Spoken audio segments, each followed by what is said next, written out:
حسنت نفسي بالحي القيوم الذي لا يموت أبدا ودفعت عني السوء بألف لا حول ولا قوة إلا بالله.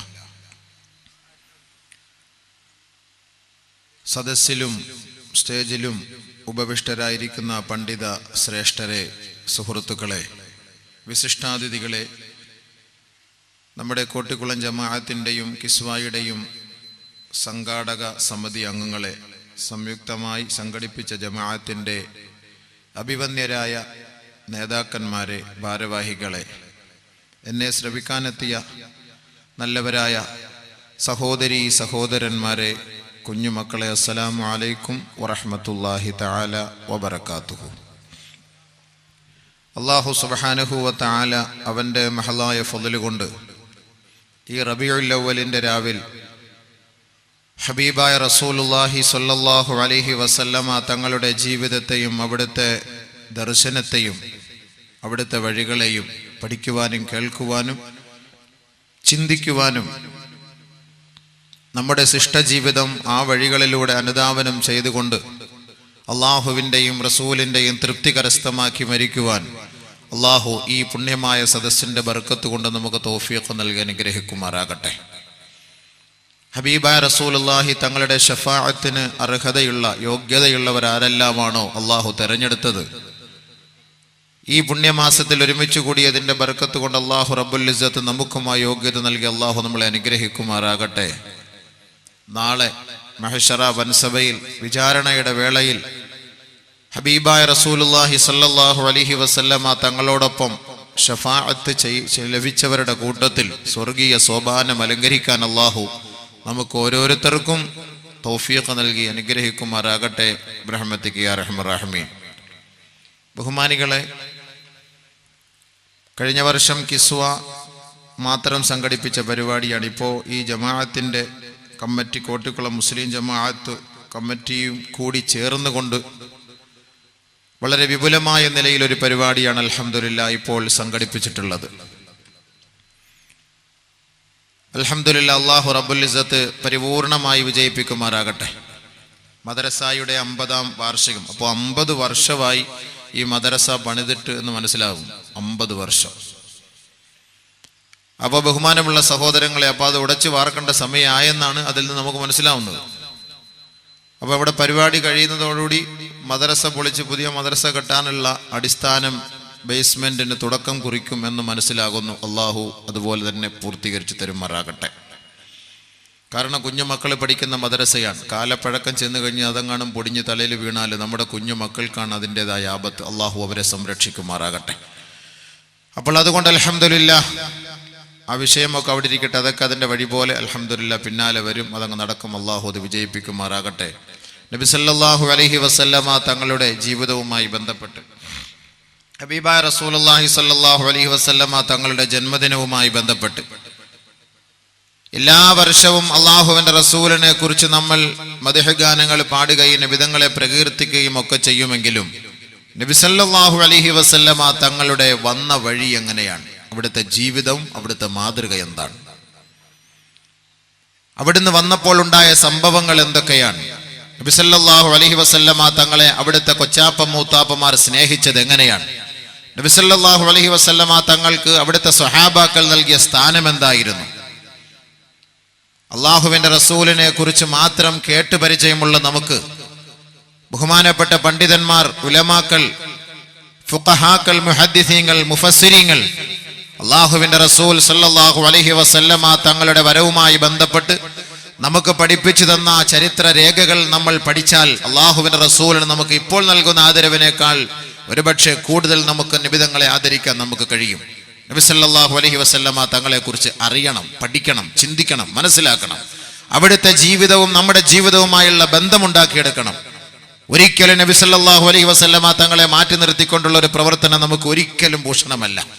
അപ്പോൾ അതുകൊണ്ട് ബഹുമാനികളെ, ഈ വിനീതൻ ഇന്നു മുതൽ 5 ദിവസത്തെ പ്രഭാഷണം ഈ പരിസരങ്ങളിലുണ്ട്. ഇവിടെ 2 ദിവസം, ഇത് കഴിഞ്ഞാൽ 2 ദിവസം ചെറുക്കള, പിന്നെ ഒരു ദിവസം നായന്മാർ മൂല. ഇവിടെയെല്ലാം ഞാൻ ആഗ്രഹിക്കുന്നത് നബി സല്ലല്ലാഹു അലൈഹി വസല്ലമ തങ്ങളെക്കുറിച്ചൊന്ന് ചർച്ച ചെയ്യാനാണ്. അപ്പോൾ അൽഹംദുലില്ലാഹ്, ഈ വിഷയങ്ങളുടെ തുടർച്ചയായിട്ട് നമുക്കതിങ്ങനെ ചർച്ച ചെയ്ത് പോകാൻ കഴിയും. ഒരു സ്ഥലം കഴിഞ്ഞാൽ അടുത്ത സ്ഥലത്തും അതിൻ്റെ ബാക്കി തുടർച്ചയായിട്ട് പോകാൻ കഴിയും. അൽഹംദുലില്ലാ, അതുകൊണ്ട് കേട്ട് മനസ്സിലാക്കി അത് ജീവിതത്തിൽ പ്രാവർത്തികമാക്കാൻ ആദ്യമായി ഞാൻ എന്നോടും പിന്നീട് നിങ്ങളോട് ഞാൻ വസിയത്ത് ചെയ്യുകയാണ്. അല്ലാഹു റബ്ബുൽ ഇസ്സത്ത് തൗഫീഖ് നൽകി അനുഗ്രഹിക്കുമാറാകട്ടെ. ബഹുമാനമുള്ള സഹോദരങ്ങളെ, ബഹുമാനപ്പെട്ട നബിഗിന റസൂലുള്ളാഹി സ്വല്ലല്ലാഹു അലൈഹി വസല്ലമ തങ്ങൾ വരാനുള്ള കാരണം, ഞാൻ കഴിഞ്ഞ വർഷം ഇതേ സദസ്സിൽ കിസ്വ എന്ന പേര് കണ്ടപ്പോൾ ബഹുമാനപ്പെട്ട ഇബ്രാഹിം നബി അലൈഹിസ്സലാത്തു വസ്സലാമിൻ്റെ പ്രാർത്ഥന എന്ന വിഷയമായിരുന്നു ഈ പേര് കണ്ടുകൊണ്ട് തുടങ്ങിയതാണ്. ഇബ്രാഹിം നബി അലൈഹിസ്സലാത്തു വസ്സലാം പരിശുദ്ധമായ കഅബയിൽ ചെയ്ത ദുആ, അതിൻ്റെ യാഥാർത്ഥ്യങ്ങൾ, അതിനെക്കുറിച്ച് ഞാൻ കഴിഞ്ഞ വർഷം ചർച്ച ചെയ്തു. 5 പരമപ്രധാനമായ ദുആ ഇബ്രാഹിം നബി അലൈഹിസ്സലാത്തു വസ്സലാം കഅബയുടെ പൂമുഖത്ത് വെച്ച് നിറവേറ്റിയെങ്കിൽ അതിൽ ഒരു ദുആ പരമപ്രധാനമായ ദുആയായിരുന്നു. അത് നാമുമായി ബന്ധപ്പെട്ടതാണ്, നമ്മുടെ നബിയുമായി ബന്ധപ്പെട്ടതാണ്. وَإِذْ يَرْفَعُ إِبْرَاهِيمُ الْقَوَاعِدَ مِنَ الْبَيْتِ وَإِسْمَاعِيلُ رَبَّنَا تَقَبَّلْ مِنَّا إِنَّكَ أَنْتَ السَّمِيعُ الْعَلِيمُ رَبَّنَا وَاجْعَلْنَا مُسْلِمَيْنِ لَكَ وَمِنْ ذُرِّيَّتِنَا أُمَّةً مُسْلِمَةً لَكَ وَأَرِنَا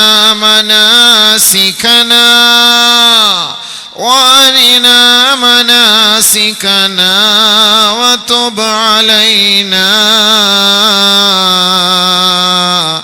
إِنَّكَ أَنْتَ التَّوَّابُ الرَّحِيمُ رَبَّنَا وَابْعَثْ فِيهِمْ رَسُولًا مِّنْهُمْ يَتْلُو عَلَيْهِمْ آيَاتِكَ وَيُعَلِّمُهُمُ الْكِتَابَ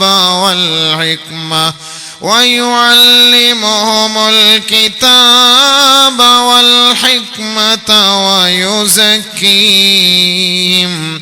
إِنَّكَ أَنْتَ الْعَزِيزُ الْحَكِيمُ.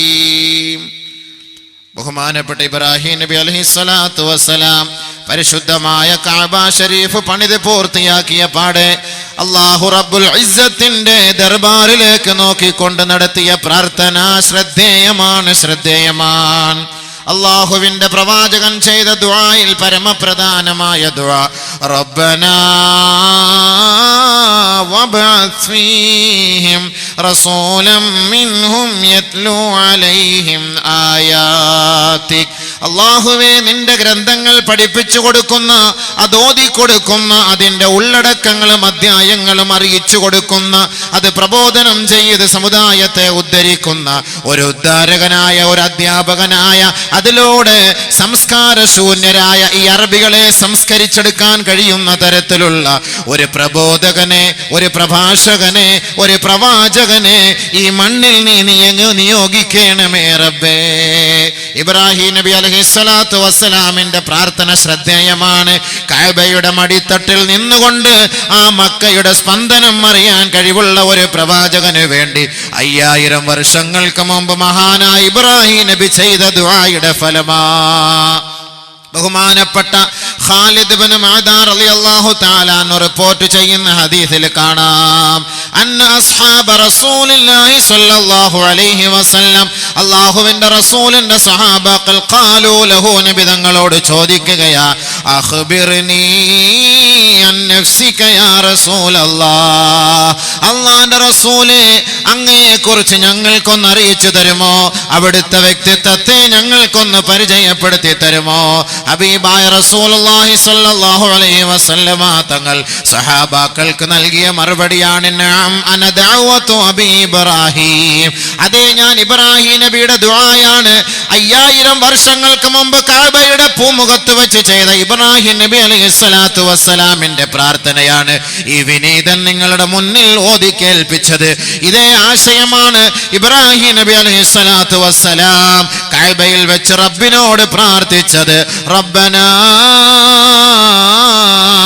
وابعث فيهم رسولا منهم يتلو عليهم آياتك ويعلمهم الكتاب والحكمة ويزكيهم إنك أنت العزيز الحكيم. ഇന്ന് മദ്രസകൾ എന്തിനാണ്? ഇന്ന് ദർസുകൾ എന്തിനാണ്? അറബി കോളേജുകൾ എന്തിനാണ്? പള്ളി ദർസുകൾ എന്തിനാണ്? ഇന്ന് നമ്മുടെ കുഞ്ഞുമക്കൾ മദ്രസകളിൽ പഠിക്കാൻ പോകുന്നതിന്റെ ലക്ഷ്യമെന്താ? ബഹുമാനപ്പെട്ട ഇബ്രാഹിം നബി അലൈഹിസ്സലാത്തു വസ്സലാം 5000 വർഷങ്ങൾക്ക് മുമ്പ് കഅബയുടെ പൂമുഖത്ത് വെച്ച് ചെയ്ത ദുആയും 21-ാം നൂറ്റാണ്ടിലെ മദ്രസയുമായി ബന്ധമുണ്ട് എന്നതിന്റെ തെളിവാ. അല്ലാഹുവേ, പടച്ചവനെ, നിന്റെ ഗ്രന്ഥം ഓതിക്കൊടുക്കുവാനും അത് പഠിപ്പിച്ചു കൊടുക്കുവാനും അതിന്റെ ഉള്ളടക്കങ്ങൾ മനസ്സിലാക്കുവാനും അതിന്റെ നിജസ്ഥിതി അറിയിച്ചു കൊടുക്കുവാനും കഴിവുള്ള ഒരു ഗുരുനാഥനെ, ഒരു അധ്യാപകനെ ഈ മണ്ണിലേക്ക് നിയോഗിക്കണമേ അല്ലാ. സംസ്കാര ശൂന്യരായ ജനതയായിരുന്നു. സ്വന്തം ബീജത്തിൽ ജനിച്ച മക്കൾ അത് പെണ്ണായി പോയതിന്റെ പേരിൽ പരസ്യമായി ലജ്ജ കൊണ്ട് കുഴിച്ചു മൂടിയിരുന്ന കാടൻ നിയമത്തെ പരിശുദ്ധ ഖുർആനിന്റെ വജസ്സുകളിലൂടെ എന്നേക്കുമായി കാലത്തിന്റെ ചവിട്ടുകൊട്ടയിലേക്ക് വലിച്ചെറിഞ്ഞ മുഹമ്മദ് മുസ്തഫ.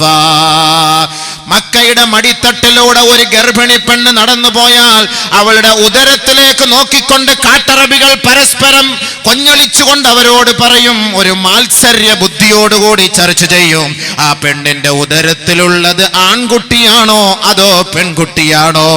പരസ്പരം ചർച്ച ചെയ്തുകൊണ്ട് കളി തമാശകളിലൂടെ ഒരു കൂട്ടർ പറയും ആ പെണ്ണിന്റെ ഉള്ളിലുള്ളത് ആണാണ്, മറ്റൊരു കൂട്ടർ പറയും അത് പെണ്ണാണ്. എന്നാൽ നമുക്കതിന്റെ നിജസ്ഥിതി മനസ്സിലാക്കാമെന്ന് പറഞ്ഞ് ഒരു കത്തിയെടുത്തു കൊണ്ടുപോയി ജീവനോടെ നടന്നു വരുന്ന പെൺകുട്ടിയുടെ വയറ് കീറിയിട്ട് ആണോ പെണ്ണോ എന്ന് മനസ്സിലാക്കിയിരുന്ന കാടൻ നിയമത്തെ എന്നേക്കുമായി പുറങ്കാലുകൊണ്ട് ചവിട്ടിത്തെറിപ്പിച്ചു മുത്തു മുഹമ്മദ് മുസ്തഫ. അള്ളാഹുവിന്റെ റസൂല് വരുന്നതിന് മുമ്പ് ഭാര്യയുടെ സ്ഥാനം എന്തായിരുന്നു? ഉമ്മാന്റെ സ്ഥാനം എന്തായിരുന്നു? ഉപ്പാന്റെ സ്ഥാനം എന്തായിരുന്നു? ആങ്ങളെയും പെങ്ങളും തമ്മിൽ തിരിച്ചറിയാൻ പറ്റാത്ത കാലഘട്ടമായിരുന്നു.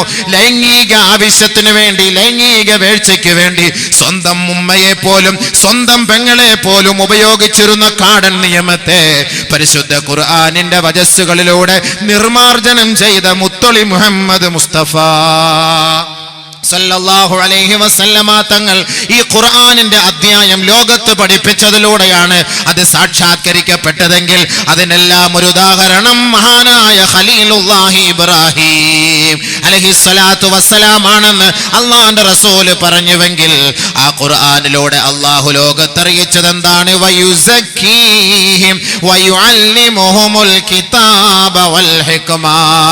സംസ്കാരമില്ലാത്ത സമുദായത്തിന് സംസ്കാരം പഠിപ്പിച്ചു കൊടുക്കുന്ന ഗ്രന്ഥമാണ് ഖുർആൻ. സംസ്കാര ശൂന്യരായ അറബികളെ സംസ്കാരത്തിന്റെ മടിത്തട്ടിലേക്ക് നയിച്ച ഗ്രന്ഥമാണ് ഖുർആൻ. വിദ്യയില്ലാതെ, വിദ്യാഭ്യാസമില്ലാതെ, വിവരമില്ലാതെ കഴിഞ്ഞുകൂടിയിരുന്ന കാട്ടറബികളെ വിജ്ഞാനത്തിന്റെ നഗരിയിലേക്ക് ക്ഷണിച്ച പരിശുദ്ധമായ ഖുർആൻ. ആ ഖുർആനിന്റെ വാക്കുകളെ ലോകത്ത് പഠിപ്പിക്കാൻ കഴിവുള്ള ഒരു അധ്യാപകനെ ഈ മക്കയുടെ മണ്ണിൽ നീ തെരഞ്ഞെടുക്ക് പടച്ചവനെ എന്ന് ബഹുമാനപ്പെട്ട ഇബ്രാഹിം നബി അലൈഹിസ്സലാത്തു വസ്സലാം ദുആ ചെയ്തെങ്കിൽ ആ ദുആയുടെ ബർക്കത്താണ് അന ദഅവതു അബീ ഇബ്രാഹിം. ഞാൻ ഇബ്രാഹിമിന്റെ ദുആയുടെ ഫലമാ, ഇബ്രാഹിമിന്റെ ദുആയുടെ ബർക്കത്താണെന്ന് മഹാനായ ശഫീഉനാ റസൂലുള്ളാഹി